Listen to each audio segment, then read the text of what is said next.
भारत चीन सीमा विवाद के बीच देश में कुछ लोगों ने सोशल मीडिया पर चीनी सामान और सॉफ्टवेयर के बहिष्कार की मुहिम छेड़ दी है। एलएसी पर एशिया की इन दो बड़ी ताकतों के बीच जैसे जैसे तनाव बढ़ता जा रहा है, भारत में चीन विरोधी भावनाएं भी मुखर हो रही हैं। पर यह भी एक सच्चाई है कि भारत के रसोई घर, बेडरूम, एयर कंडीशनिंग मशीनों की शक्ल में, मोबाइल फोन और डिजिटल वॉलेट के रूप में चीन कहीं ना कहीं किसी न किसी रूप में मौजूद है। लोकल के लिए वोकल के पीएम मोदी के नारे के तहत भले ही फ्लिपकार्ट और अमेजॉन ने भारत में बनी चीजों को बढ़ावा देना शुरू कर दिया हो, लेकिन कारोबार जगत अभी भी पूरी तरह से इसके पक्ष में नहीं दिख रहा है। बीबीसी संवाददाता जुबैर अहमद ने अपनी रिपोर्ट में कई पहलुओं को रखा है।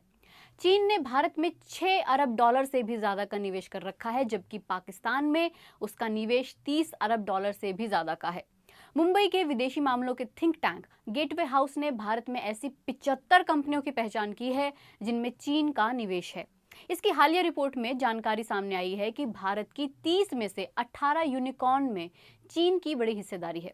यूनिकॉर्न एक निजी स्टार्टअप कंपनी को कहते हैं जिसकी कीमत 1 अरब डॉलर हो, तो 30 में से 18 यूनिकॉर्न में चीन की बड़ी हिस्सेदारी है।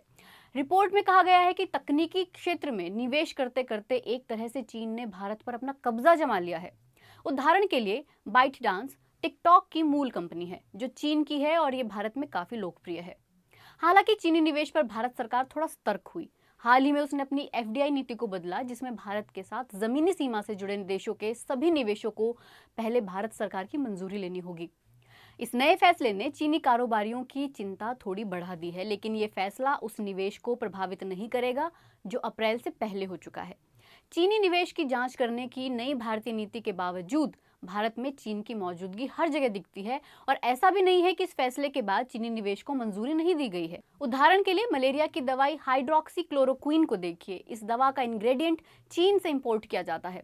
क्रोसिन, जिसका इंग्रेडिएंट पैरासिटामोल, भी चीन से आता है। असल में भारत की दवा बनाने वाली कंपनियां करीब 70% इंग्रेडिएंट चीन से आयात करती हैं और ये बात खुद सरकार ने संसद में बताई है। साल 2018-19 में भारत ने चीन से 2.4 अरब डॉलर मूल्य की दवाइयां और इंग्रेडिएंट लिए हैं।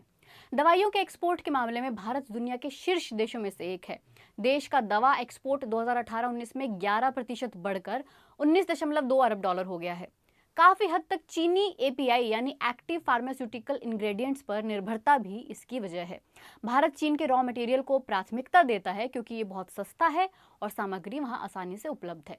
मतलब ये हुआ कि दोनों देश एक दूसरे पर डिपेंडेंट हैं। Sichuan university school of international studies के प्रोफेसर हुआंग युनसोंग ने बीबीसी को बताया कि चीन में कच्चा माल बेचने वाली कंपनियां भारत की दवाई बनाने वाली कंपनियों के बिना नहीं चल पाएंगी।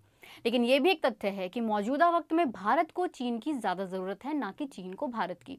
उनके द्विपक्षीय व्यापार में असंतुलन से ये और स्पष्ट होता है। व्यापार में चीन का पलड़ा भारी है।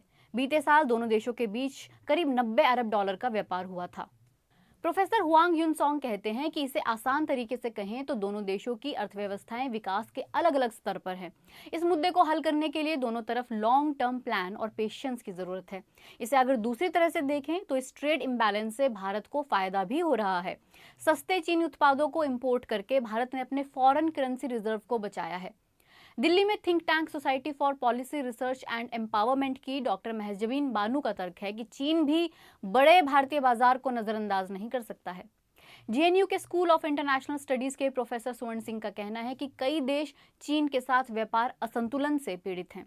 भारत के साथ चीन का व्यापार पिछले 15 वर्षों में लगभग एक तरफा हो गया है और ये अधिकतर दूसरे देशों के साथ चीन के व्यापार का सच है। लेकिन भारत में चीन के बहिष्कार को लेकर जो कैंपेन चल रहे हैं उन पर चीन कैसे रिएक्शन दे रहा है? प्रोफेसर हुआंग युनसोंग कहते हैं कि इस पर चीन का कोई रिएक्शन नहीं है। भारतीय सोशल मीडिया पर चीन विरोधी आंदोलन के लिए चीनी सॉफ्टवेयर को हटाने से लेकर चीनी उत्पादों का बहिष्कार करने तक चीनी लोग इस पर बहुत ज्यादा ध्यान नहीं दे रहे हैं। और अगर चीन ने भारतीय अर्थव्यवस्था पर प्रभाव डाला है तो भारत ने भी चीनी समाज पर कुछ प्रभाव डाला है। प्रोफेसर हुआंग युनसोंग कहते हैं कि एलएसी पर हो रही घटनाओं के कारण हम बॉलीवुड फिल्मों, दार्जिलिंग चाय, योग और भारतीय रेस्टोरेंट से परहेज तो नहीं कर सकते।